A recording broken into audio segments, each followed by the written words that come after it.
तो इस एनिमे के पिछले पार्ट में हमने ये देखा कि नात्सु की फाइट लियोन के दो खतरनाक विजर्ड्स के साथ हो रही होती है और नात्सु इन दोनों को अकेले ही टक्कर दे रहा होता है। और तभी अचानक हम ये देखते हैं कि नात्सु अपनी फायर मैजिक का इस्तेमाल करता है और युका के बैरियर को तोड़ता हुआ उसके मुंह पर एक जोरदार मुक्का रसीद कर देता है और साथ में टोबी की हालत भी काफी गंदी कर देता है। और दूसरी तरफ शेरी लूसी के ऊपर भारी पड़ रही होती है और यहाँ पर लूसी उसके सामने बेबस हो जाती है। तो चलो यार स्टोरी को आगे कंटिन्यू करते हैं। और इसके बाद हम लूसी और शेरी को देखते हैं जो कि एक दूसरे के आमने सामने खड़ी होती हैं। और यहाँ पर शेरी ये बोलती है कि तुम चाहे कोई सी भी स्पिरिट को समन कर लो, मैं उन सभी को आराम से कंट्रोल कर सकती हूँ। और ये सुनने के बाद लूसी अपनी गेट की निकालती है और यहाँ पर प्लू को समन करती है, लेकिन शेरी अपनी पावर्स का इस्तेमाल करके प्लू को भी कंट्रोल कर लेती है। जिसके बाद ये स्पिरिट लूसी के ऊपर हमले करना शुरू कर देती है। मारो मारो इसे मारो। पर इन सारे हमलों से लूसी को घंटा फर्क नहीं पड़ रहा होता। और तभी अचानक हम ये देखते हैं कि शेरी अपनी मैजिक का इस्तेमाल करके यहाँ पर एक काफी खतरनाक रॉक डॉल बनाती है और उसके ऊपर सवार हो जाती है। जिसके बाद शेरी लूसी के ऊपर एक के बाद एक हमले करना शुरू कर देती है, पर लूसी उन सारे अटैक से बच रही होती है और यहाँ से भागते भागते एक बीच के पास पहुँच जाती है। लेकिन अब उसके सामने कोई और रास्ता नहीं होता। जिसके बाद वो दोबारा से अपनी गेट की निकालती है और यहाँ पर एक और स्पिरिट को समन करती है जिसका नाम होता है एक्वेरियस। लेकिन तभी शेरी इसको भी मैरियोनेट मैजिक से अपने कंट्रोल में कर लेती है और एक्वेरियस लूसी के ऊपर हमले करना शुरू कर देती है। पर इन सारे अटैक से वो शेरी को भी काफी नुकसान पहुंचा रही होती है और ये सारा प्लान लूसी का होता है क्योंकि वो ये बात जानती है कि जो भी एक्वेरियस के दायरे में आएगा वो लपेटा जाएगा। और यही चीज शेरी के साथ भी हो रही होती है और फिर ये दोनों बच्चों की तरह लड़ना शुरू कर देते हैं। और तभी अचानक यहाँ पर मंजुलिका आ जाती है जो कि आते ही लूसी के ऊपर हमला करने ही वाली होती है, पर एर्जा बीच में आकर उसे बचा लेती है। और लूसी ये देखकर काफी खुश होती है, पर एर्जा उसे गुस्से से देख रही होती है जैसे कि वो उसे कच्चा खा जाएगी। और वो ये कहती है कि तुम्हें ये बात पता होनी चाहिए कि मैं यहाँ पर क्यों आई हूँ। और यहाँ पर अपने हैप्पी सिंह भी आ रहे होते हैं जिसको एर्जा पकड़ लेती है और फिर लूसी एर्जा को सारी बातें बताना शुरू कर देती है, पर उसे इन सारी बातों से कोई भी फर्क नहीं पड़ता। और वो ये कहती है कि तुम सब ने गिल्ड के रूल्स को तोड़ा है तो तुम्हें सजा मिलनी पक्की है। और इसके बाद हमारा सीन चेंज होता है और फिर हम ग्रे को देखते हैं जिसकी आंख अभी अभी खुली होती है और वो ये सोच रहा होता है अबे यार मैं कहाँ पर हूँ और ये जगह कौन सी है। लेकिन तभी उसके सामने एक लड़की आती है और ये बताती है कि ये एक स्टोरेज एरिया है जो कि विलेज से थोड़ी ही दूरी पर है। और वो ये बताती है कि उनका पूरा का पूरा विलेज तबाह हो चुका है, इसलिए वो यहाँ पर आए हैं। तभी ग्रे ये पूछता है एक बात बताओ कि हमारे बाकी मेंबर्स कहाँ पर हैं? और वो ये कहती है कि वो सारे सामने उस बड़े टेंट में हैं। और जैसे ही ग्रे उन्हें देखने के लिए वहाँ पर जाता है तो वो ये नोटिस करता है कि एर्जा ने लूसी और हैप्पी सिंह को रस्सियों से बांधा होता है और लूसी यहाँ पर रो रही होती है। और तभी एर्जा ग्रे को देखकर ये बोलती है कि हमने तुम्हें यहाँ पर इन्हें पकड़ने के लिए भेजा था, पर तुम तो इनके साथ ही मिल गए। और फिर वो नात्सु के बारे में पता करती है और ये सारे बोलते हैं कि हम भी उसे ही ढूंढ रहे हैं। और यहाँ पर लूसी ये बताती है कि उसने नात्सु को लास्ट टाइम लियोन के विजर्ड्स के साथ लड़ते हुए देखा था। जिसके बाद एर्जा उसे लेकर वहाँ पर पहुँच जाती है, पर इस जगह पर कोई भी नहीं होता, एकदम नीलबट्टा सन्नाटा होता है। और फिर हम दोबारा से एर्जा को देखते हैं जो कि ये बोलती है कि अब हम नात्सु को ढूंढने के बाद दोबारा से वापस चले जाएंगे। पर ग्री बोलता है तो इन गाँव वालों का क्या होगा। और फिर अगली सीन में हम नात्सु को देखते हैं जो कि एक टेम्पल की तरफ जा रहा होता है और ये सोचता है कि मेरे पास एक प्लान है।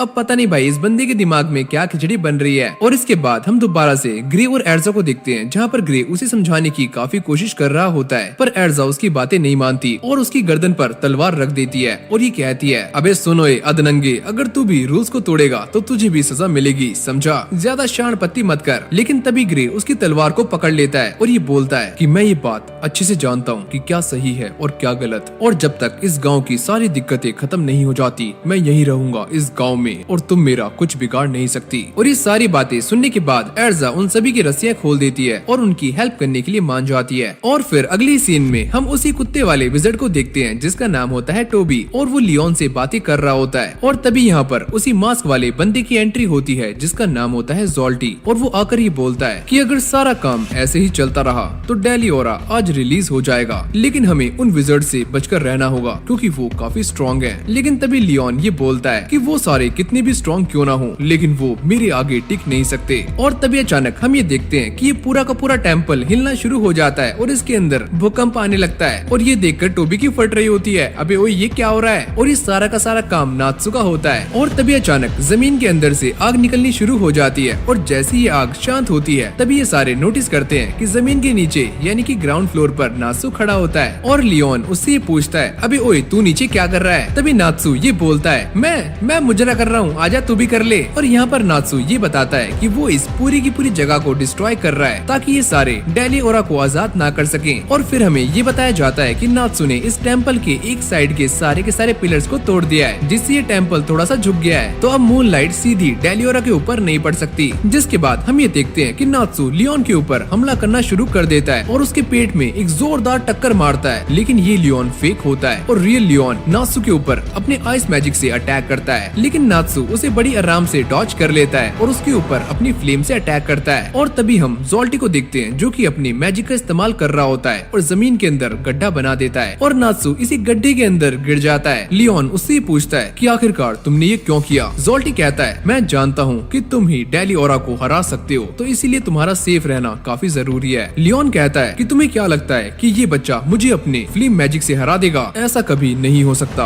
और जब मैं डेलिओरा को हरा दूंगा तो ये पूरी दुनिया मुझे सलाम ठोकेगी। और ये सारी बातें सुनने के बाद नात्सु बोलता है अबे ओए तू करना क्या चाहता है? अगर तुझे उर को सरपास करना है तो जाकर उससे लड़ ले। लियोन कहता है कि वो मर चुकी है और ये सारी गलती ग्रे की है। और तभी नात्सु ये बोलता है कि तेरे साथ पास्ट में जो कुछ भी हुआ मुझे उससे कोई फर्क नहीं पड़ता, लेकिन तू आज प्रेजेंट में काफी सारे लोगों को तकलीफ दे रहा है और मैं तुझे ये करने नहीं दूंगा। और फिर हम ग्रे को देखते हैं जो कि एर्जा को सारी बातें समझा देता है और ये कहता है कि मुझे लियोन से बात करनी होगी, भले ही उर हमारे साथ नहीं है पर वो जिंदा है। और इसके बाद ग्रे अपने पास्ट को याद करने लगता है और ये बताता है कि 10 साल पहले डेलिओरा ने उस सिटी पर हमला किया था जहाँ पर मैं रहता था और उसने सारा कुछ बर्बाद कर दिया था, जिसके बाद से ही मैं अकेला पड़ गया और फिर मैं उर और लियोन को मिला और तभी से मैंने ये ठान लिया था कि मैं डेलिओरा को नहीं छोड़ूंगा। और फिर हमें ये दिखाया जाता है कि ये सारे ट्रेनिंग के लिए आ जाते हैं और यहाँ पर उर उन दोनों से पूछती है क्या तुम दोनों ट्रेनिंग कर सकते हो, तुम्हारे बस की भी है? और जैसे ही ग्रे उसे हाँ बोलता है तभी उर अपने सारे कपड़े उतार देती है। अरे अरे मेरा मतलब है थोड़े बहुत। और ये देखकर ग्रे चौंक जाता है, इसकी भैंस की टैट ये क्या है? और तभी ग्रे ये बोलता है ना ना ना मैं अपने कपड़े नहीं उतारूंगा और तुम भी मत उतारना लियोन। लेकिन भाई लियोन तो पहले से ही नंगा खड़ा होता है। और इसके बाद ये सारे ट्रेनिंग पर लग जाते हैं जहाँ पर उर इन दोनों को ट्रेन कर रही होती है। जिसके बाद ये दोनों घोड़े बेचकर सो जाते हैं और उर इन दोनों को देख रही होती है। और फिर अगले दिन हम ये देखते हैं कि लियोन ग्रे से बोलता है क्या तुम जानते हो कि उर सबसे स्ट्रॉन्गेस्ट विजर्ड है और एक दिन मैं उन्हें भी हरा दूंगा। और ग्रे अंदर ही अंदर ये सोच रहा होता है कि ये कितनी लंबी लंबी फेंकता है, इसकी तो शक्ल भी चचुंदर के जैसी है। और उसके मन में बस एक ही बात होती है कि मुझे डेलिओरा को हराना है चाहे कुछ भी हो जाए। जिसके बाद ग्रे उर के सामने अपने कपड़े उतार देता है और ये बोलता है कि मुझे सारा मैजिक जल्दी से सीखना है। और ये सुनने के बाद उर उसके एक जोरदार फटका मारती है और उसे हवा में उड़ा देती है, जिसे देखकर लियोन काफी हंस रहा होता है। हाँ भाई आ गया स्वाद। और फिर हम कुछ बंदों को देखते हैं जो कि डेलिओरा के बारे में बातें कर रहे होते हैं और ग्रे ये सारी बातें सुन लेता है। जिसके बाद वो डेलिओरा से बदला लेने के लिए वहाँ जाने लगता है। और इसके बाद हमारा सीन दोबारा से प्रेजेंट में आता है जहाँ पर ये तीनों उसी टेम्पल को देख रहे होते हैं जो कि टेढ़ा खड़ा होता है। अबे किसने बना दिया ये अजीब सा मुजस्सिमा? लेकिन तभी अचानक उनके ऊपर कुछ बंदे अटैक कर देते हैं और ये वही लोग होते हैं जो कि डेलिओरा को जगाने के लिए मून लाइट कलेक्ट कर रहे होते हैं, यानी कि वही हीम क्रीम आइसक्रीम वाले बंदे। और यहाँ पर एर्जा और लूसी उनसे लड़ने के लिए रुक जाते हैं और ग्रे लियोन के पास भागता है ताकि वो उसे बता सके कि उर अभी जिंदा है। और इसके बाद हमें दोबारा से एक पास्ट का सीन दिखाया जाता है जहाँ पर उर डेलिओरा से लड़ रही होती है और उसके ऊपर अपने मैजिक का इस्तेमाल कर रही होती है, पर डेलिओरा को इससे कुछ भी नहीं होता। और फिर हम लियोन को देखते हैं जो कि बेहोश होता है और उर ग्रे से कहती है कि वो इसे लेकर यहाँ से चला जाए। और तभी ग्रे ये नोटिस करता है कि उर का एक पैर नकली है और ये पैर उसने डेलिओरा से लड़ते हुए खो दिया है। और यहाँ पर उर ये बोल रही होती है कि मैं इसे हराकर ग्रे तुम्हारे अंदर की डार्कनेस को खत्म कर दूंगी। यानी कि एक बात तो साफ है कि ग्रे के अंदर कोई ना कोई डार्कनेस छुपी हुई है। लेकिन तभी हम लियोन को देखते हैं जो कि आइस शेल मैजिक का इस्तेमाल करता है, जिसको देखकर उर काफी चौंक जाती है और ये पूछती है कि तुमने ये कहाँ से सीखा? लियोन कहता है कि मैंने ये एक किताब में पढ़ा था। लेकिन तभी उर उसे फ्रीज कर देती है ताकि वो इस मैजिक को इस्तेमाल ना कर सके। और इसके बाद हम उर को देखते हैं जो खुद आइस शेल मैजिक का इस्तेमाल करती है और डेलिओरा को सील करने की कोशिश करती है। यहाँ पर ग्रे उसे रोकने की काफी कोशिश कर रहा होता है पर वो नहीं मानती और ये कहती है कि तुम्हें लियोन को बताना है कि मैं मर चुकी हूँ और जो भी इस मैजिक का इस्तेमाल करता है वो हमेशा के लिए जम जाता है। और इसीलिए उर ने लियोन को इस मैजिक का इस्तेमाल करने से रोका था। और इसी मोमेंट के बाद से ग्रे ये फैसला कर लेता है कि मैं सबसे स्ट्रॉन्ग विजर्ड बनके उर को प्राउड फील करवाऊंगा, ये मेरी जिम्मेदारी है। और फिर हम लियोन को देखते हैं जिसे होश आ जाता है और वो उठते ही उर के बारे में पता करता है कि उर कहाँ पर है। ग्रे कहता है कि वो मर चुकी है और ये सुनकर लियोन काफी शॉक्ड हो जाता है और ये कहता है कि ये सब तुम्हारी गलती है, तुम्हारी वजह से ही मेरा उर को सरपास करने का सपना ही रह गया और ये सारा कुछ तुम्हारी वजह से ही हुआ है ग्रे। और फिर हमारा सीन दोबारा से प्रेजेंट में आता है है जहाँ पर लियोन और नात्सु एक दूसरे के आमने सामने खड़े होते हैं। लेकिन तभी अचानक यहाँ पर ग्रे आ जाता है और ये बोलता है कि इसे मैं संभाल लूंगा। और यहाँ पर ग्रे ये बताता है कि उर की ऐसी हालत के पीछे अकेला मैं ही जिम्मेदार नहीं हूँ, तुम भी बराबर के हिस्सेदार हो। और ये बोलने के बाद ग्रे आई शेल मैजिक का स्टांस ले लेता है, जिसको देखकर लियोन ये बोलता है कि तुम ये सारा कुछ मुझे डराने के लिए कर रहे हो ना। लेकिन ग्रे इस वक्त काफी सीरियस होता है और ये बोलता है कि मेरे सारे के सारे दोस्तों, मैं तुम्हें छोड़कर जाना नहीं चाहता, पर मेरा टाइम आ चुका है और मैं उर की इस कुर्बानी को बर्बाद नहीं होने दूंगा। और जैसे ही ग्रे अपने आई शेल मैजिक का इस्तेमाल करने ही वाला होता है, तभी नात्सु उसके मुंह पर एक जोरदार मुक्का रसीद कर देता है और ये कहता है, अबे ओए, तुझसे पहले मैं यहाँ पर आया हूँ और तू क्या लंबी लंबी फेंक रहा है? तुझे क्या लगता है कि तू इसे मार देगा? अबे भाई, इसे मैं मारने वाला हूँ। लेकिन तभी ग्रे उसका कॉलर पकड़ लेता है और ये बोलता है, अबे ओए आग की भट्टी, मुझे इससे कोई फर्क नहीं पड़ता कि पहले कौन आया है, और मैं यहाँ पर सारा कुछ सही करने के लिए आया हूँ, भले ही इसके लिए मुझे अपनी जान ही क्यों ना देनी पड़े। लेकिन तभी नात्सु ये बोलता है कि जान देने से क्या होगा, मुझे तो ऐसा लगता है कि तुम मुसीबतों से भाग रहे हो। लेकिन तभी अचानक हम ये देखते हैं कि ये पूरा का पूरा टेम्पल हिलना शुरू हो जाता है और दोबारा से सीधा हो जाता है और ये सारा काम ज़ोल्टी का होता है। जिसके बाद वो ये सारी बातें आकर लियोन को बता देता है और ये सुनने के बाद नात्सु को बहुत ही ज्यादा गुस्सा आता है और वो ज़ोल्टी के पीछे भागता है। अबे ओए सस्ते क्रिश, तूने ये टेम्पल सीधा कैसे किया? बता दे, वरना मैं तेरी बक्की बक्की पर दे दूंगा।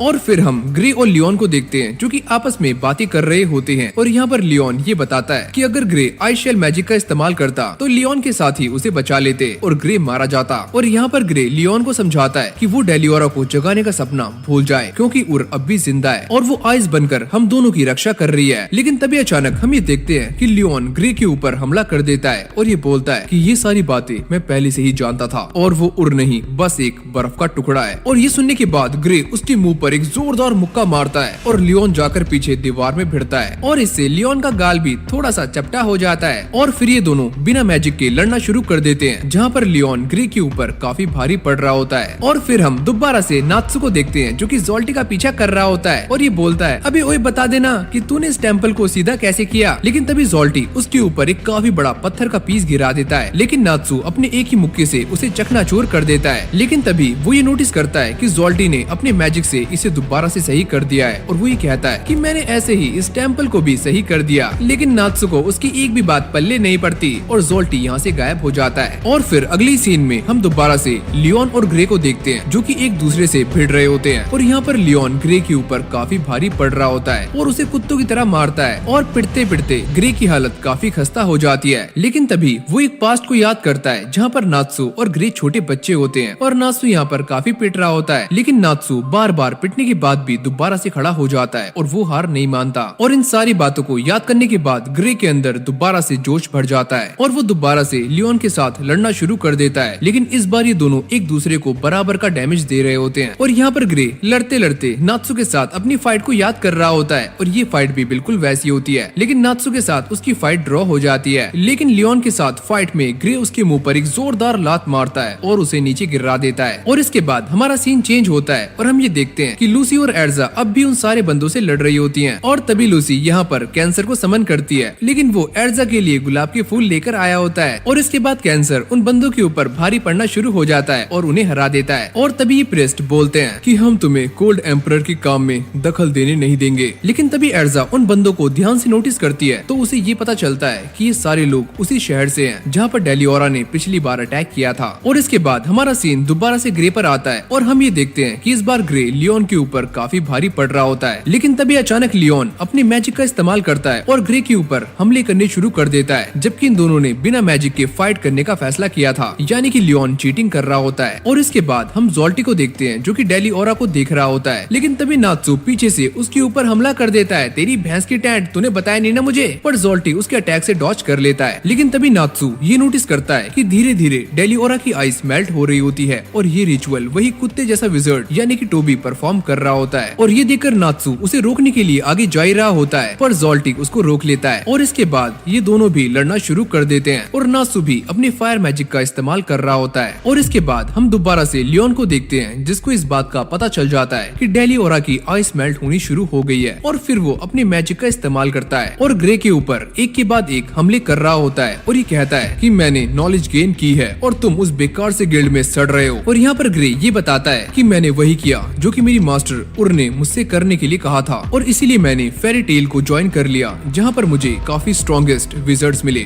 और मिले मैकारोफ। और जब ग्रे उसे ये सारी बातें बता रहा होता है तभी लियोन ये बोलता है कि अब उर नहीं है तो मैं उसे सरपास कैसे कर सकता हूँ। उसका एक ही ऑल्टरनेट है और वो है डेलिओरा। और ये बोलने के बाद वो ग्रे के ऊपर एक काफी खतरनाक हमला करने के लिए आगे आता है, लेकिन तभी ग्रे अपनी स्वॉर्ड को उसकी छाती के आर पार कर देता है। लेकिन ये बस एक क्लोन होता है। और तभी हम ये देखते हैं कि लियोन पीछे से ग्रे के ऊपर स्नो टाइगर अटैक का इस्तेमाल करता है, लेकिन ग्रे भी आइस मेक प्रिजन का इस्तेमाल करता है और इस टाइगर को कैद कर लेता है। और लियोन इससे बाहर आने की काफी कोशिश कर रहा होता है, लेकिन ये उसके लिए थोड़ा मुश्किल हो रहा होता है। और तभी अचानक ग्रे लियोन के ऊपर अपने आइस कैनन का इस्तेमाल करता है और उसे एक ही झटके में हरा देता है। पर तभी पीछे से एक आवाज आती है, जूस पिला दो मौसमी का, जूस पिला दो। अरे मेरा मतलब है एक काफी खतरनाक आवाज आती है और ये आवाज किसी और की नहीं बल्कि डेलिओरा की होती है, यानी कि वो आजाद हो चुका है। और ये आवाज सुनने के बाद सारे के सारे लोग चौंक जाते हैं। और फिर अगली सीन में हम डेलिओरा को देखते हैं जो कि काफी जोर से चिल्ला रहा होता है और एर्जा उसको देखकर समझ जाती है कि ये जिंदा हो चुका है। लेकिन तभी अचानक वो अपने सामने उसी पर्पल लाइट को नोटिस करती है, जिसे देखकर उसे ऐसा लगता है कि शायद से मून ब्रेक सेरेमनी अभी भी चल रही है और डेलिओरा अभी पूरी तरह से आजाद नहीं हुआ है। और फिर वो उन सारे बंदों को रोकने के लिए यहाँ से चली जाती है। और फिर अगली सीन में हम ये देखते हैं कि नात्सु जोल्टी के सामने खड़ा होता है और यहाँ पर जोल्टी के हाथ में कुछ गोल गोल चीज होती है और इस चीज को ऑर्ब कहा जाता है। और तभी जोल्टी ये ऑर्ब नात्सु की तरफ फेंकता है, लेकिन नात्सु इसके ऊपर मुक्का मारता है और इसे तोड़ देता है। पर ये ऑर्ब दोबारा से जुड़ जाता है और नात्सु के पेट में एक जोरदार पंच की तरह लगता है और नात्सु की हालत काफी गंदी हो जाती है। और वो ये पूछता है कि आखिरकार तुमने ये कैसे किया। और तभी जोल्टी ये बताता है, अरे ओए मुन्ना, मैं इस क्रिस्टल के टाइम को कंट्रोल कर सकता हूँ और इस टूटे हुए क्रिस्टल को दोबारा से जोड़ भी सकता हूँ और यहाँ तक कि टाइम को फ्रीज भी कर सकता हूँ और इस मैजिक को द आर्क ऑफ टाइम कहा जाता है। और तभी नात्सु उससे पूछता है कि आखिरकार तुम ये करना क्यों चाहते हो। वो ये कहता है कि मैं इस डेलिओरा को कंट्रोल करना चाहता हूँ ताकि मैं इस दुनिया का सबसे स्ट्रॉन्ग इंसान बन जाऊँ। और ये सारी बातें सुनने के बाद नात्सु कहता है, अबे चल बे छपरी, तेरे बस का नहीं है। और वो अपने फायर मैजिक को एक्टिवेट कर लेता है और ये देखकर जोल्टी बोलता है कि तुझे क्या लगता है कि तू मुझे इस फायर मैजिक से हरा पाएगा।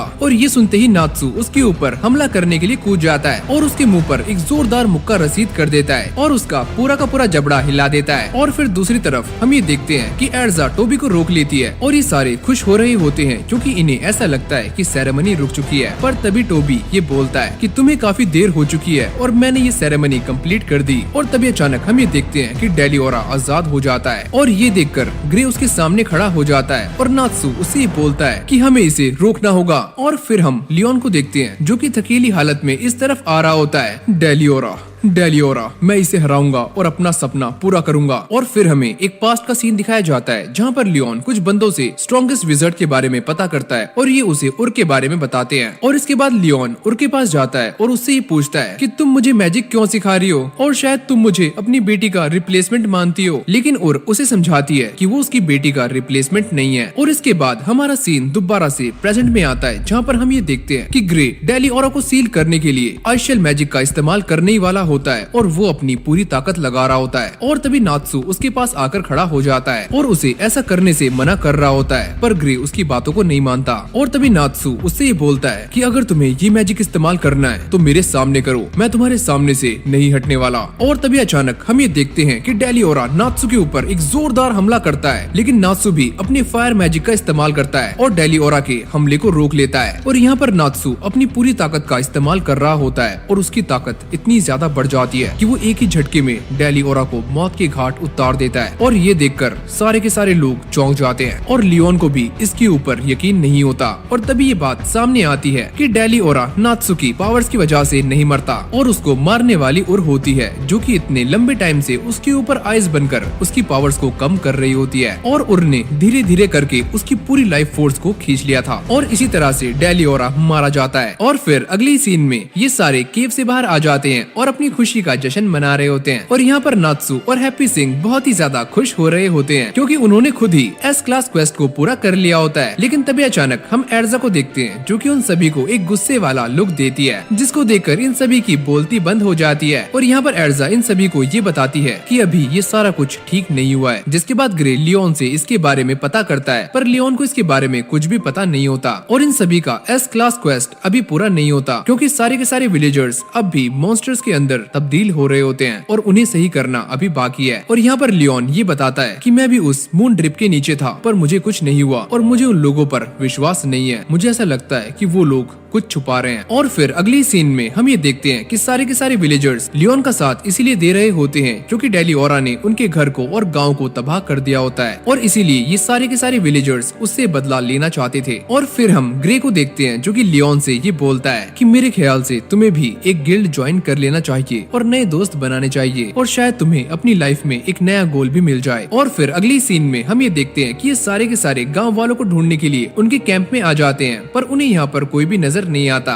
और तभी अचानक उनके पीछे एक बंदा आता है और उन्हें कुछ देखने के लिए बोलता है और तभी ये सारे नोटिस करते हैं कि पूरा का पूरा विलेज रिस्टोर हो चुका है। और फिर हम लूसी को देखते हैं जो कि मोका के पास जाती है और उसे ऐसा लगता है कि इस विलेज को रिस्टोर करने में इन सभी का हाथ है और वो इन्हें थैंक्स बोलता है और ये पूछता है कि तुम सारे मून को डिस्ट्रॉय कब करोगे। लेकिन तभी यहाँ पर एर्जा आ जाती है और ये कहती है कि मून को डिस्ट्रॉय करना काफी आसान है लेकिन उससे पहले मुझे कुछ पूछना है। और इसके बाद ये सारे के सारे गाँव वाले एक साथ इकट्ठे हो जाते हैं और एर्जा इनसे ये पूछती है मुझे एक बात बताओ कि मून ड्रिप की लाइट काफी ब्राइट थी तो मेरे ख्याल से तुमने भी उसे देखा होगा। और जब एर्जा ये सारी बातें बता रही होती है तो वो गलती से उसी ट्रैप के ऊपर पैर रख देती है और पटाख से नीचे गिर जाती है और जोर से चिल्लाती है। और ये देखकर नात्सु और ग्रे काफी चौंक जाते हैं क्योंकि इस बार एर्जा लड़कियों की तरह चिल्ला रही होती है पर इस बार इन दोनों को एर्जा काफी क्यूट लगती है। जिसके बाद एर्जा इस गड्ढे से बाहर आ जाती है और ये कहती है क्या तुमने कभी ये जानने की कोशिश नहीं की कि आखिरकार ये मून लाइट कहाँ से आ रही है। जिसके बाद मौका ये बताते हैं कि हमने इन्वेस्टिगेट करने का काफी ट्राई किया और जब भी हम उसके पास जाते थे तो हम दोबारा से घूमकर अपने विलेज के एंट्रेंस पर पहुंच जाते थे। और तभी अचानक हम जोल्टी को देखते हैं जो कि एक पेड़ के ऊपर बैठा हुआ ये सारी बातें सुन रहा होता है। और इन बंदों की सारी बातें सुनने के बाद एर्जा समझ जाती है कि आखिरकार माजरा क्या है। जिसके बाद एर्जा अपना एक काफी खतरनाक आर्मर पहन लेती है और नात्सु से ये बोलती है कि मुझे तुम्हारी हेल्प चाहिए मून को डिस्ट्रॉय करने में। और भाई ये सुनने के बाद नात्सु खुशी से पागल हो जाता है लेकिन ग्रे और लूसी काफी चौंक जाते हैं कि एर्जा ने नात्सु से हेल्प मांगी है। और इसके बाद एर्जा नात्सु को ये बताती है कि वो दोनों मिलकर मून को डिस्ट्रॉय करने वाले हैं और वो ये कहती है कि यही एक तरीका है जिससे कि सारे के सारे विलेजर्स को दोबारा से सही किया जा सकता है। और ये सुनने के बाद सारे के सारे गाँव वालों में खुशी की लहर दौड़ने लगती है। और फिर हम एर्जा के जॉइंट आर्मर को देखते हैं जिसे पहनने के बाद एर्जा की स्ट्रेंथ पहले से कई गुना बढ़ गई होती है और उसके पास जो स्पीयर होता है उससे वो मून को डिस्ट्रॉय करने वाली होती है। और यहाँ पर एर्जा ये बता रही होती है कि उसके पास जो पावर्स हैं वो अभी भी काफी कम है इसलिए उसे नात्सु की जरूरत है। और यहाँ पर एर्जा नात्सु को ये समझा रही होती है कि जब वो मून के ऊपर अपना भाला फेंकेगी तो नात्सु को पीछे से फ्लेम अटैक करना है। और फिर अगली सीन में हम ये देखते हैं कि ये दोनों एक टावर के ऊपर पहुंच जाते हैं जहाँ पर एर्जा अपने स्पीयर को फेंकने के लिए एकदम रेडी हो जाती है और नात्सु पीछे से उसके अंदर आग लगा रहा होता है जैसे कि ये एक रॉकेट हो। और फिर ये भाला एक रॉकेट की तरह काफी तेज ऊपर जाता है और मून से टकराता है पर ये मून नहीं होता, ये एक लेयर होती है जो कि टूट जाती है और ये लेयर मून ड्रिप की वजह से बनी होती है लेकिन अब ये टूट चुकी है। और तभी एर्जा ये बोलती है कि अब सारे नॉर्मल हो जाएंगे। लेकिन तभी अचानक हम सारे के सारे गाँव वालों को देखते हैं जो कि अब भी मॉन्स्टर लग रहे होते हैं और वो दोबारा से ह्यूमन नहीं बनते। तभी एर्जा ये बोलती है कि यही इनका असली रूप है और वो ये कहती है कि इन सबको इस बात का वहम हो गया था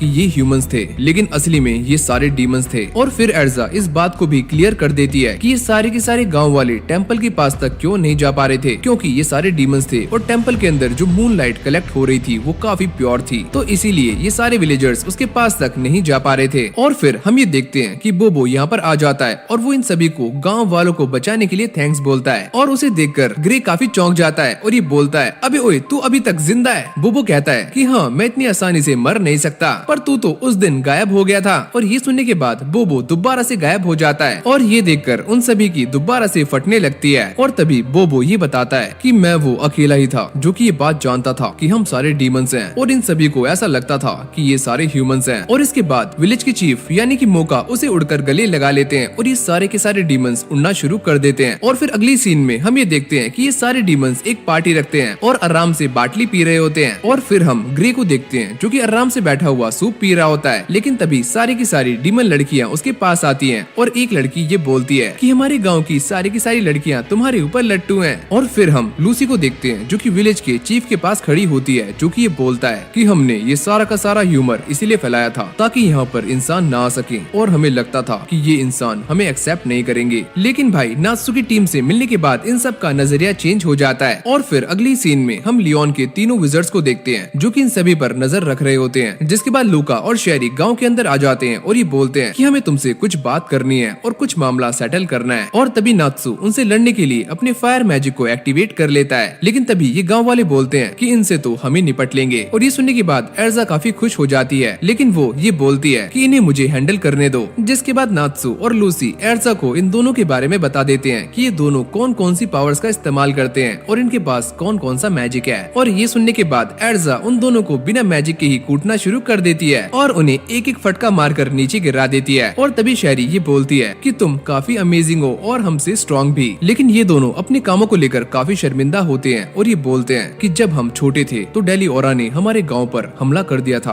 और हमारी फैमिली और हमारे दोस्तों को जान से मार दिया था, तो इसीलिए हम उससे बदला लेना चाहते थे और लियोन के पास उसे मारने का प्लान था, तो इसीलिए हमने लियोन को ज्वाइन कर लिया। और ये सारी बातें सुनने के बाद नात्सु उन दोनों को भी पार्टी के अंदर इनवाइट कर लेता है। चलो आओ मित्रों पार्टी करते हैं। लेकिन तभी अचानक हम दोबारा से जोल्टी को देखते हैं जो कि अब भी पेड़ के ऊपर बैठा हुआ इन सब पर नजर रख रहा होता है और एक क्रिस्टल बॉल से ये बोलता है कि देखो मैंने वो सारा कुछ कर दिया जो कि आपने मुझसे करने के लिए कहा था। और तभी हम इस बंदे को देखते हैं जो कि जोल्टी से बात कर रहा होता है और ये बंदा कोई और नहीं बल्कि रेन होता है। जिसके बाद जोल्टी भी एक लड़की में ट्रांसफॉर्म हो जाता है और इसके बाद हमारा सीन चेंज होता है और हम ये देखते हैं कि सारे के सारे फेरी टेल विजर्ड्स वापस जा रहे होते हैं। लेकिन नात्सु और ग्रे दोबारा से लड़ना शुरू कर देते हैं। तेरी भैंस की टैंट अबे ओए। और यहाँ पर मौका एर्जा को उनकी जान बचाने के लिए एक रिवॉर्ड दे रहे होते हैं, पर एर्जा मना कर देती है। जिसके बाद ये सारे के सारे गाँव वाले उसे इंसिस्ट करना शुरू कर देते हैं। तभी एर्जा ये बोलती है कि अगर आप सच में ऐसा करना चाहते हो तो आप हमें एक गेट की दे सकते हो। जिसके बाद ये सारे एर्जा की बोट के पास पहुँच जाते हैं, लेकिन इसे देखकर लूसी काफी डर रही होती है। और तभी नात्सु ये बोलता है अगर तुझे इसके अंदर नहीं जाना तो मत जा, एक काम कर तू तैर के चली जा। अबे ओए क्या बोल रहा है तू। जिसके बाद ये सारे इस बोट के अंदर बैठकर यहाँ से चले जाते हैं और पीछे खड़े हुए सारे लोग इन्हें देखकर रो रहे होते हैं और यहाँ पर लियोन भी होता है। और इसके बाद हम दोबारा से जोल्टी को देखते हैं जो कि रेन के पास आती है और ये कहती है कि हमारा डेलिओरा का प्लान फेल हो चुका है। वो लड़की एर्जा काफी स्ट्रॉन्ग है। और यहाँ पर रेन इस बात का खुलासा करता है कि ये लड़की उर की बेटी होती है, यानी कि उर की बेटी जो पहले मर चुकी थी लेकिन अब भी वो जिंदा है। और तभी अचानक रेन ये नोटिस करता है कि उसके फेस पर एक बम्प होता है, जिसको देखकर वो ये पूछता है कि आखिरकार ये किसने किया,